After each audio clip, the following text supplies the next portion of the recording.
Kalau yang bodoh mesti pinter dulu. Kalau yang sakit mesti sehat. Sampai lebur kiamat Indonesia tidak akan merdeka. Mau merdeka atau tidak sekarang? 12 tahun lamanya dihabiskan dalam penjara dan pengasingan pembuangan. Berjuang meletakkan dasar, memerdekakan, memperjuangkan rakyatnya. Tidak hanya memerdekakan bangsa Indonesia, memerdekakan bangsa-bangsa Asia.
HP mau anyar itu kanan piro iki?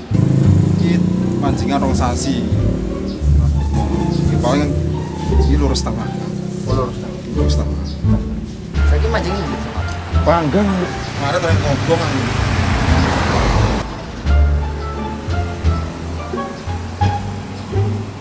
Pak, iki kamerane jet berapa kan? Iya yo.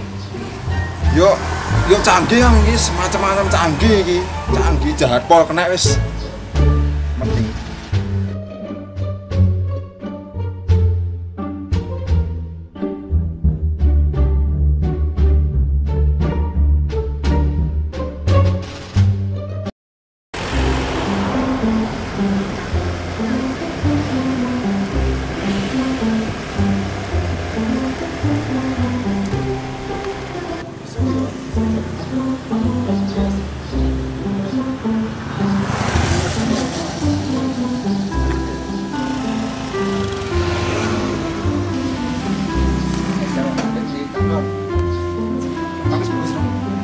Siap.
Assalamualaikum. Waalaikumsalam. Nggih. Apakah benar ini rumahnya Pak Bondan? Iya benar, Dek. Dari mana ya? Ini dari kampus, jadi kami mendapatkan tugas sejarah dan maka dari itu saya sama Sofi ingin menemui Bapak Bondan. Apakah beliau ada di rumah? Kebetulan Pak Bondannya barusan datang dari pendopo. Coba saya panggilkan dulu. Mudah-mudahan beliaunya tidak capek. Monggo Mbak, Pinara, bapaknya di teras sebelah kok. Monggo, monggo. Iya. Monggo.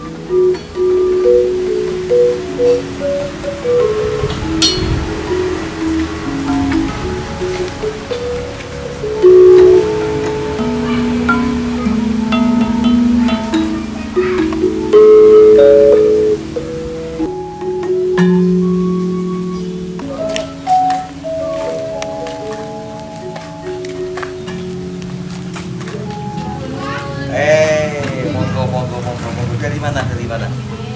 Ayo.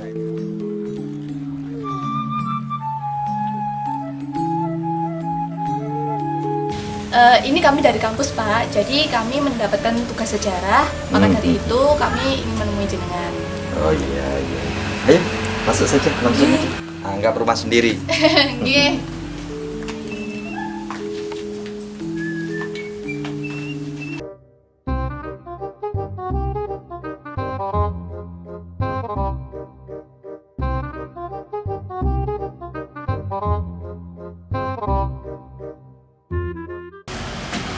Assalamualaikum.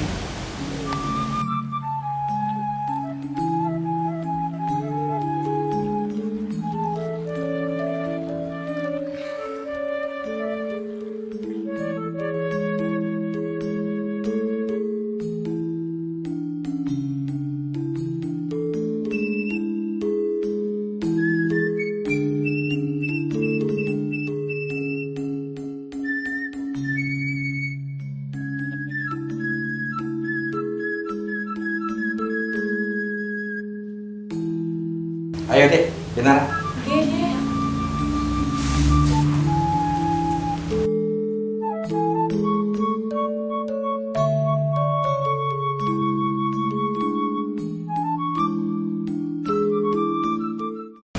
Jadi begini Pak, mengapa di bulan Juni ini disebut dengan bulan Bung Karno? Gini ceritanya. Waktu itu kita sedang merayakan peringatan 1 abad Bung Karno. Setelah itu saya ngobrol-ngobrol di dekat sumur dalam gerbang sama Mas Jarot. Kebetulan wali kotanya saat itu sama-sama masih muda ya, seusia. Nah, berteman muda, saya terinspirasi. Bulan Waisak itu adalah bulan lahirnya Jakarta Kota mencapai penerangan sempurna dan parinibbana itu dirayakan dalam 1 bulan yang namanya bulan Waisak. Kebetulan bulan Juni adalah bulan lahirnya, tanggal 6 Juni di Lawang Seketeng, Surabaya. Kemudian 1 Juni itu beliau berpidato di depan sidang BPUPK Gedung Pejabat Jakarta Sana, meletakkan dasar negara Pancasila. Ini lahirnya Pancasila, karya masterpiece beliau yang sangat universal dan dikagumi dunia. Ini Pancasila, gak main.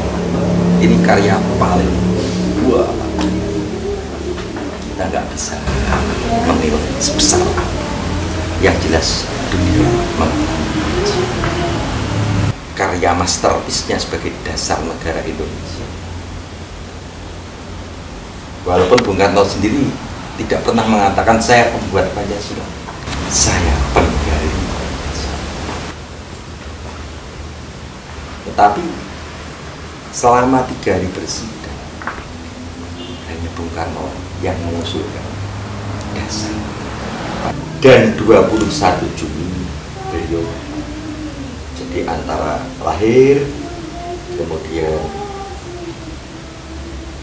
meletakkan dasar negara, dan bapaknya ini sama-sama dibujuk. Kan Soekarno itu kan lahirnya di Surabaya. Oh, jangan pernah mengatakan Soekarno, Bung Karno. Jadi ngajeni. Oh iya. Padha Pak, Mas. Tapi rata-rata akademisi kan Soekarno. Iya. Angel didane Soekarno, tukang dukar, guru, tukang beca, presiden ya kan. Wong Profesor Dr. Lasio UGM tau tak interupsi. Kalau bab memang literaturnya akademik. Saya tahu. Tapi kalau Bapak terus menyebut Soekarno, saya berdiri, saya jamin separuh peserta ini akan hilang. Gaya wong Blitar harus orang produktif profesor dokter saja etikanya kurang, sikat.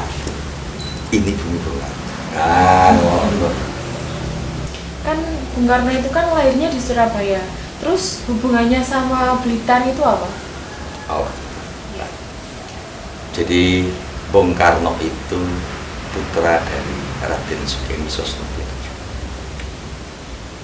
Waktu itu seorang guru, kebetulan beliau menjadi mantri guru, tentunya tugasnya berpindah-pindah. Dari Buleleng, Singaraja di Penom pertama, kemudian ke Surabaya, dan lahirnya beliau di sana. Ke Sidoarjo, Mojokerto. Kemudian tahun 16 Bung Karno bersama keluarga pindah ke Betawi. Karena romonya Bung Karno menjadi mantri guru kepala sekolah di Normal School, sekarang SMA 1. Nah, sejak saat itu masa kecilnya Bung Karno di Betawi. Ya biasalah, orang baik, orang hebat itu jadi rebutan. Kalau orang Tulungagung yang mengatakan Bung Karno lahirnya di Tulungagung karena kakeknya Raden Harjodikromo itu piantun Patian Tulungagung. Nah, orang Blitar yang mengatakan bahwa Bung Karno lahirnya di Blitar. Tetapi dalam bukunya Bung Karno, autobiografi Bung Karno Penyambung Lidah Rakyat oleh Sindi Adam, di sana diterangkan bahwa Bung Karno lahir pada 6 Juni 1901 di Lawang Seketeng, Surabaya, pada hari Kamis Pon, Wuku Wayang. Lahirnya namanya bukan langsung Soekarno. Menurut buku Im Yang Ju, Bung Karno lahir namanya Raden Kusno Sosro Soekarno. Ini biografi pertama yang ditulis Im Yang Ju, teman satu penjara tahun 33 kalau nggak salah. Nah,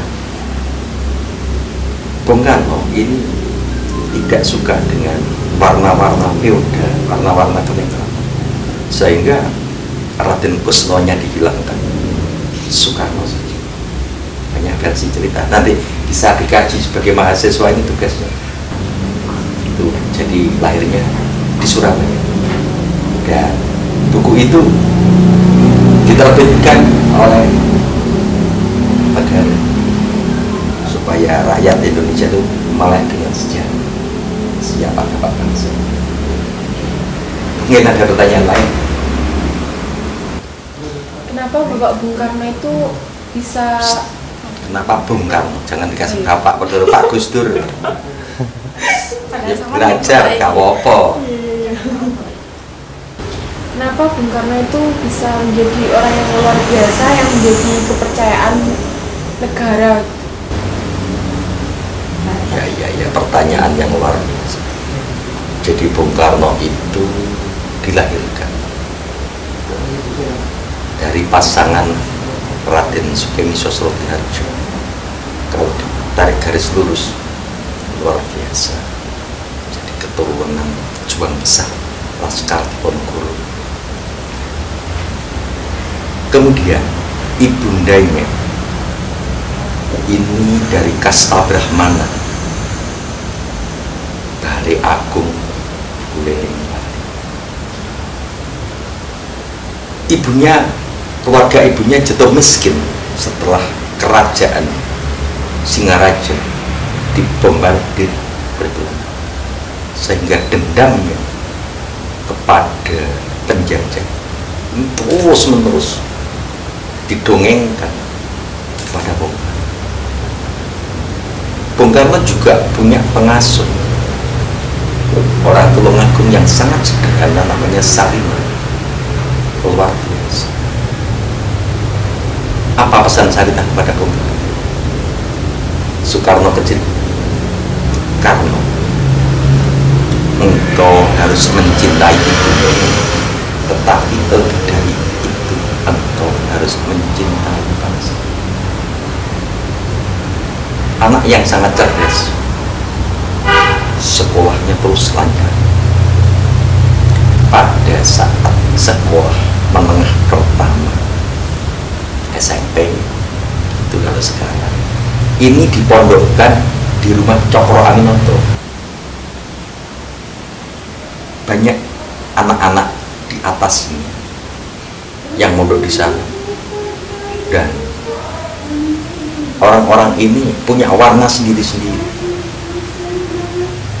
Muso Alimu dengan komunisnya, Kartosuwiryo dengan DITI, Cokro sendiri ketua Partai Syarikat Islam. Dan Bung Karno kecil ini kemana-mana diajak, tetapi beda pandangan-pandangannya. Bung Karno mengambil semua, menjadi seorang calon pemimpin bangsa, nasionalis, kebangsaan. Bahkan sejak usia remaja, jauh di bawah sampean, masih umur 17 tahun, Bung Karno ini sudah merancang dasar negara, merancang suatu fundament, suatu beginsa, suatu dasar yang kuat yang di atasnya nanti akan didirikan sebuah gedung Indonesia Merdeka yang kekal. Itu tahun 18. Terus bergerak mendirikan PN. Kemudian 17 tahun sebelum Indonesia merdeka, Bung Karno sudah menyampaikan, hai kaum imperialis, dalam tempo yang tidak lama lagi,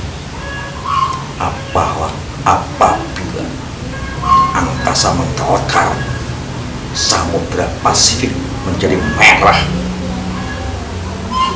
dan dunia sekitarnya bergetar oleh dentuman-dentuman mereka,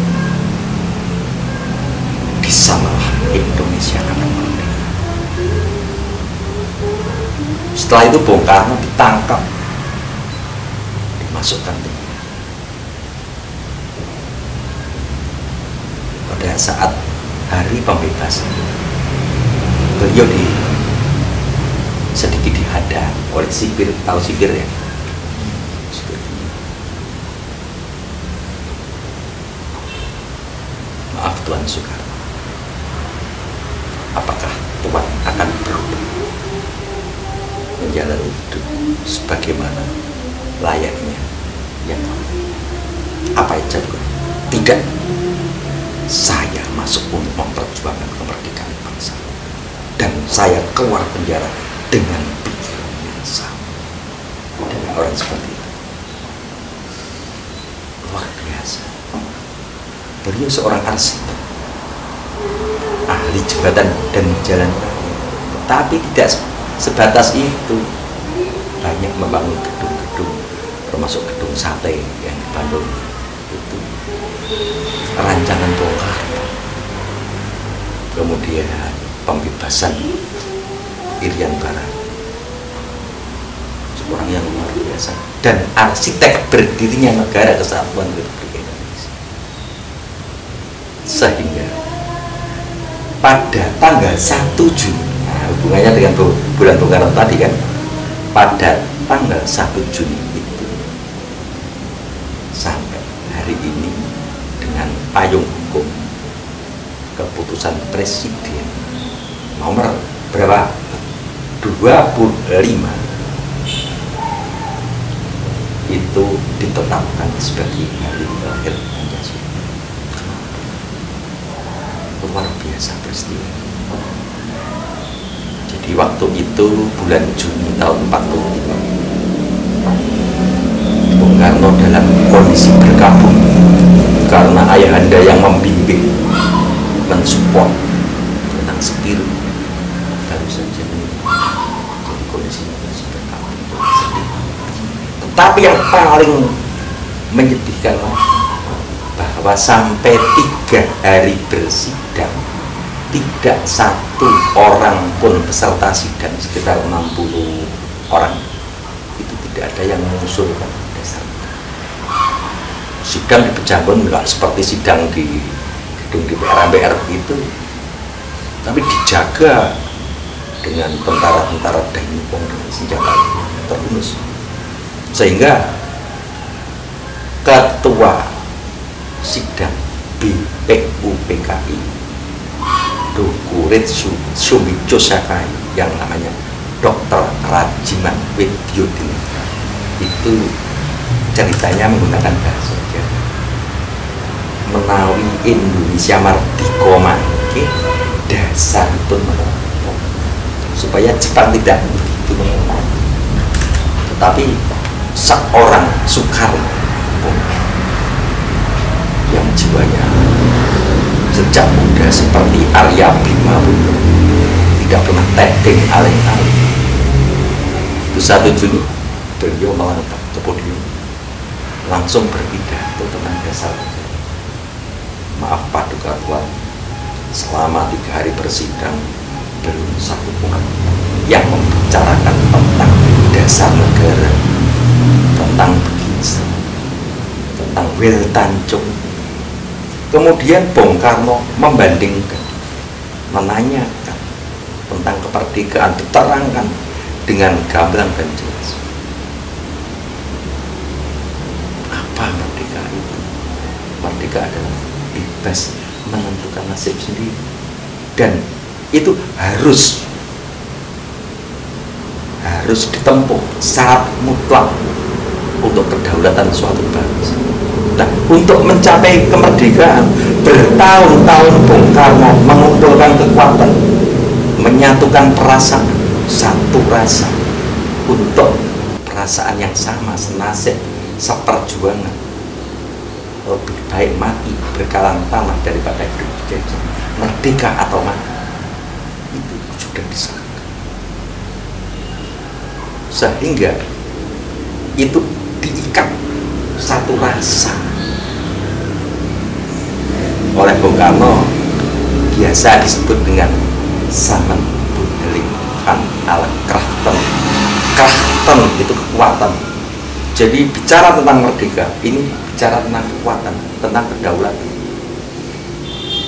Tanpa kekuatan, tanpa kedaulatan tidak bisa kita merebut kemerdekaan, kan begitu. Nah, ini yang dipompakan semangatnya komunis, sehingga tatkala peserta sidang lain menyarankan bahwa negara merdeka sebaiknya begini loh, rakyatnya harus pintar, harus sehat dulu, harus ini dulu, Bung Karno enggak berkenan.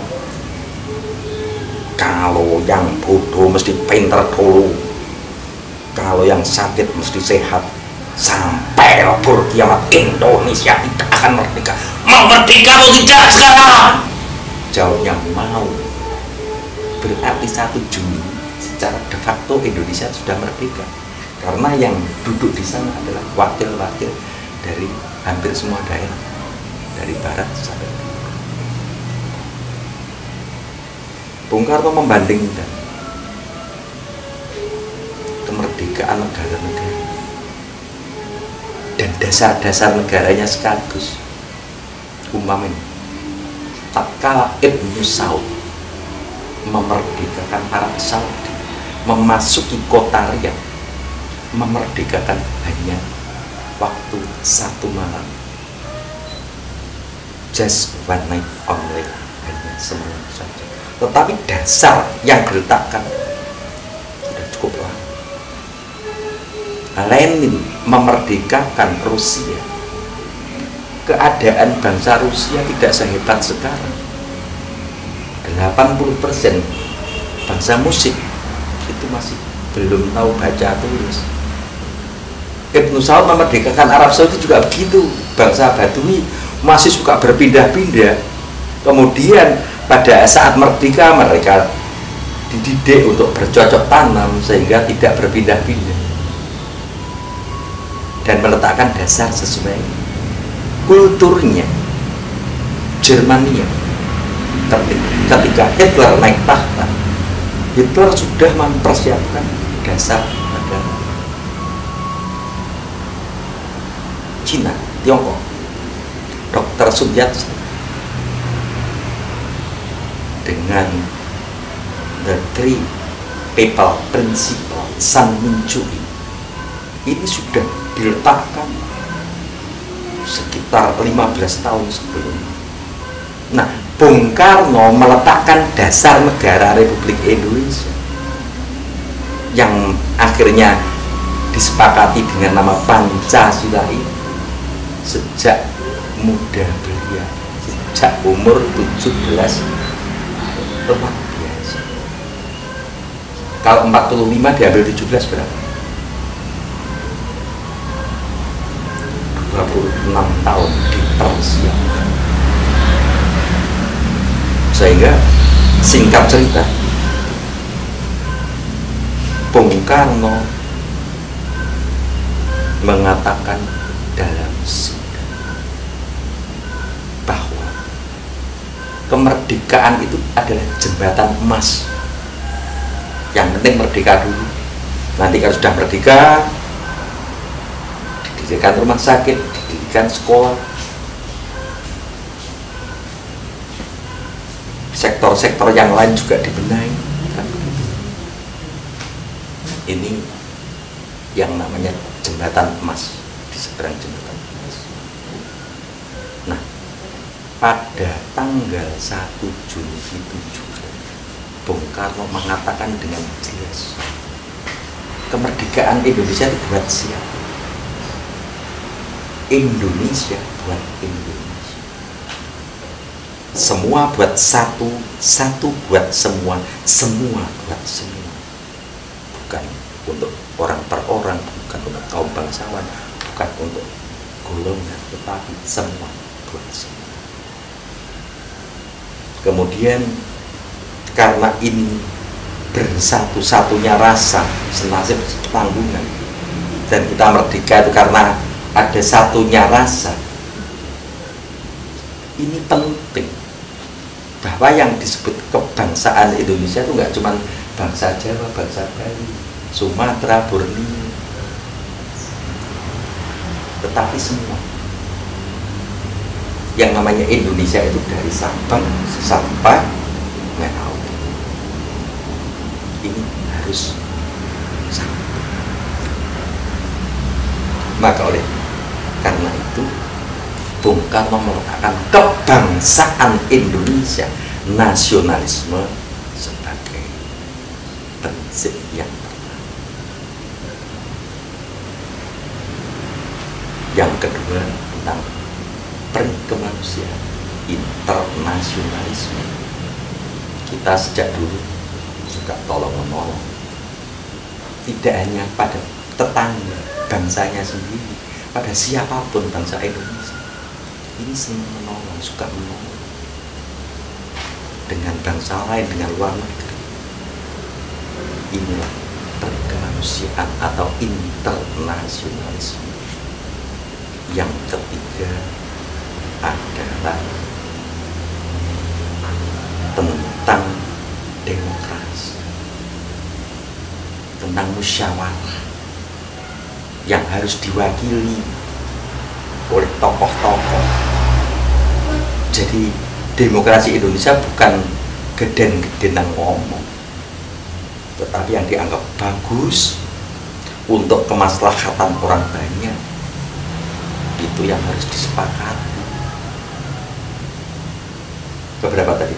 Yang ketiga, yang keempat adalah kesejahteraan sosial, bahwa kemerdekaan bangsa ini tujuannya untuk mensejahterakan seluruh rakyat Indonesia biar cukup sandang, pangan, papan, merdeka, nyaman di pangkuan ibu pertiwi. Kenapa nyaman? Cukup sandang, cukup pangan, cukup papan. Dari kebangsaan Indonesia, kemanusiaan, musyawarah demokrasi, kesejahteraan sosial, ini harus semua diletakkan di atas ketuhanan yang Maha Esa. Kenapa, Pak? Kok ketuhanan paling bawah? Semua didasarkan di sana. Hendaknya Indonesia bertuhan, dan hendaknya orang Indonesia bertuhan menurut Tuhannya sendiri-sendiri. Tidak ada egoisme agama. Jelas? Ini yang akhirnya kelimanya itu oleh Bung Karno diterangkan atas usulan temannya ahli bahasa, dinamakan Pancasila. Tapi Bung Karno sangat demokratis. Kalau saudara-saudara tidak suka dengan bilangan 5, maka akan saya peras menjadi 3. Apa itu? Sosionasionalisme, sosiodemokrasi, ketuhanan yang Maha Esa. Saudara-saudara, kalau saudara masih tidak suka dengan bilangan 3, maka akan saya peras lagi menjadi satu perkataan tulen Indonesia, yaitu gotong royong. Gotong royong berbeda dengan kekeluargaan. Gotong royong itu membanting tulang bersama, memeras keringat bersama. Semua buat semua. Indonesia buat Indonesia. Setelah selesai sidang, karena sidangnya di BPUPK itu spontan tanpa teks, akhirnya oleh para